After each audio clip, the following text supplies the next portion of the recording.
Le Sénégal, surtout Dakar, sa capitale, est habitué aux inondations. Après celle de 2005, sous le régime du président Abdoulaye Wade, les pluies déluviennes sont revenues en 2012. Rappelons aux autorités gouvernementales la nécessité de prendre des mesures. Rebelote, en 2021, année durant laquelle celles-ci sont venues remettre en question toutes les sommes annoncées par le régime du président Macky Sall, ainsi que la mobilisation et les investissements auraient été consentis. Le président Sall, au cours d'un conseil présidentiel en 2012, avait décidé de mettre en place un plan décennal de lutte contre les inondations 2012-2022, avec une appellation qui varie d'une structure à une autre.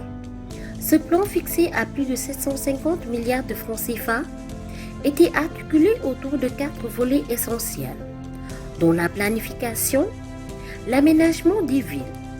Pour autant, Mohamedou Lamine Seck de l'ONG Eau, Vie Environnement, EVE, n'en demeure pas convaincu et parle de manque d'anticipation de la politique de gestion des inondations. Je pense que l'État fait beaucoup d'efforts, il faut le reconnaître, mais il y a quand même une grosse faiblesse dans la politique de gestion des inondations, c'est le manque d'anticipation dans les situations qui sont à l'origine des inondations. Je veux dire que, par exemple, souvent, l'État fait beaucoup plus des interventions lorsqu'il y a les inondations, au lieu de mettre en place un certain nombre de dispositifs qui permettraient éventuellement, à défaut de pouvoir peut-être anticiper sur la survenance des inondations, au moins réduire les impacts négatifs des inondations. Mais la plupart du temps, c'est lorsque les inondations arrivent qu'on voit beaucoup plus l'État au devant, alors qu'il y a des possibilités d'anticiper sur ce qui se passe sur les inondations. Ensuite, l'autre chose, il n'y a pas que, peut-être l'État, si on reste sur l'État, c'est ça vraiment.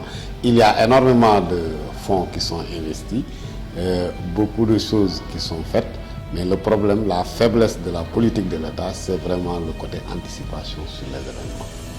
À l'image de M. Seck, l'ancien Premier ministre Abdoul Mbaye indiquait sur sa page Facebook « Le plan de lutte contre les inondations a été intentionnellement abandonné.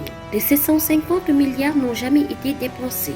Les inondations ont cessé d'être une priorité après mon départ du gouvernement. Tels sont les faits. Une sortie qui n'a pas manqué de susciter des réactions de la part des structures étatiques, sans oublier la mission parlementaire qui a révélé quelques manquements. Le moins que l'on puisse dire, lors des inondations de 2021, non seulement le ministre de l'Intérieur, Antoine Félix Abdoulaye Diome, a pataugé dans les eaux de pluie, allait constater de visu l'ampleur des dégâts de la banlieue dakaroise, mais aussi l'État du Sénégal était obligé de déclencher un plan d'organisation des secours, hors sec, d'un coût estimé à 10 milliards de francs CFA. Tout en appréciant cela positivement, Mohamedou Lamine Seck a révélé toutefois des manquements à ce niveau. Je ne dirais pas que le plan n'a pas bien fonctionné. Le plan a fonctionné dans les limites de ses possibilités, en essayant de mettre en place des ouvrages de drainage des eaux de pluie, ça c'est très bien, en appuyant les populations dans le pompage de l'eau lorsque les inondations surviennent, et même en faisant le relogement de populations dont les habitations sont envahies actuellement par les eaux. Je pense que de ce point de vue-là, le plan a fait beaucoup d'efforts, beaucoup d'argent a été dépensé et on ne peut pas dire que c'est nul, c'est bien, mais il y a encore des choses à faire et je reviens toujours sur ce que je disais. Il y a des choses sur lesquelles l'État forcément devra anticiper sur le contexte pour réduire, à défaut on ne supprimera pas les inondations, mais l'idée c'est de réduire les effets négatifs sur la vie des populations. À Keur Massar, où le ministre de l'Intérieur s'est rendu, les dégâts étaient énormes. Pourtant, ce nouveau département avait bénéficié d'une phase d'urgence du plan décennal de lutte contre les inondations, qui a semblé avoir montré ses limites dès les premières pluies.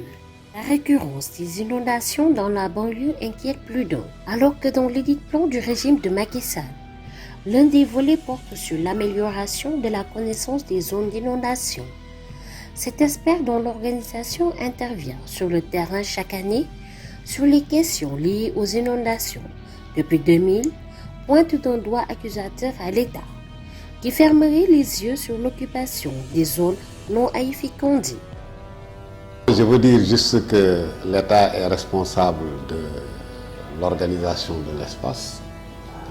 La plupart des populations qui sont fortement touchées par ces inondations-là, c'est des populations qui habitent dans des zones qui, habituellement, ne sont pas des zones habitables. Mais seul l'État a l'autorité d'interdire l'occupation de ces espaces-là, mais il ne le fait pas. Il laisse les gens construire, habiter, et quand arrivent les inondations, on essaie de les secourir. L'idée, c'est de faire en sorte que ces zones ne soient pas occupées. C'est ce qu'on appelle les zones non aedificantes. Si vous regardez l'espace de Kermassar, Pikine, Guédiawaye, il y a des bas-fonds. Il y a des zones qui étaient d'anciennes rivières, d'anciens marigots, et l'État a vu les gens remblayer pour construire. Donc l'idée d'anticiper pour moi, c'est de dire arrêtez, ne mettez pas de construction ici, n'habitez pas ici, parce que c'est une zone qui d'habitude est occupée par les eaux. Donc je pense que c'est de cela qu'il s'agit. L'autre chose aussi, c'est dans la construction des infrastructures. Souvent, est-ce que c'est pendant l'hivernage qu'on voit, on dépense beaucoup d'argent pour le pompage de l'eau, mais la plupart de cet argent, si on l'avait utilisé pour mettre en place des canalisations de drainage des eaux usées, avant les inondations, cela permettrait aussi vraiment d'améliorer la situation de sinistre des populations.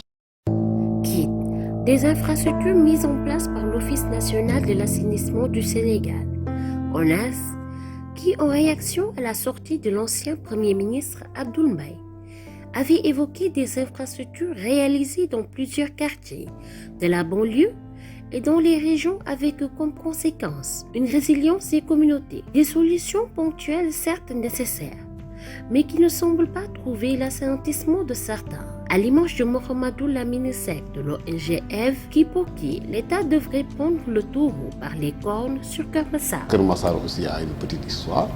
C'est une zone qui récemment est habitée. Il y a de cela 20-30 ans, tout le monde s'est rié sur Kermassar. Et en allant à Kermassar, l'État n'a pas accompagné ce mouvement de déplacement des populations à Kermassar là par un plan d'aménagement de l'espace. Donc il y a ce problème-là. Maintenant, les gens ont déjà habité. Est-ce qu'on peut déjà aménager là? C'est beaucoup plus difficile de l'aménager avant que d'attendre que les gens construisent leur maison pour venir aménager l'espace. Non, forcément, pour régler ce problème-là, il va falloir que l'État fasse des choix. Et ces choix-là, il y a forcément des populations qui doivent quitter les lieux où ils habitent. Il y a forcément des infrastructures qui doivent être construites, etc. Mais cela, maintenant, politiquement, moi, je ne suis pas l'État, mais je comprends l'État qu'il gère aussi la question, c'est un peu sensible. Mais sur Kermassar, le problème n'est pas encore réglé et je pense que ce n'est pas encore les décisions-là que j'ai vues qui vont régler le problème. Alors, s'il y a de fortes pluies, il y aura encore des inondations à Kermassar. À l'image de Kermassar, devenu récemment département, d'autres nouvelles villes se forment à un rythme inquiétant. Beaucoup d'entre elles se créent autour de zones non édificantes, plus précisément dans la zone des Niayes, constituée de dunes et de dépressions propices aux cultures maraîchères. La commune de Bambilor s'est illustrée en 2021. Encore une fois de plus, l'État fait le mort et attend comme d'habitude les dégâts avant de réagir.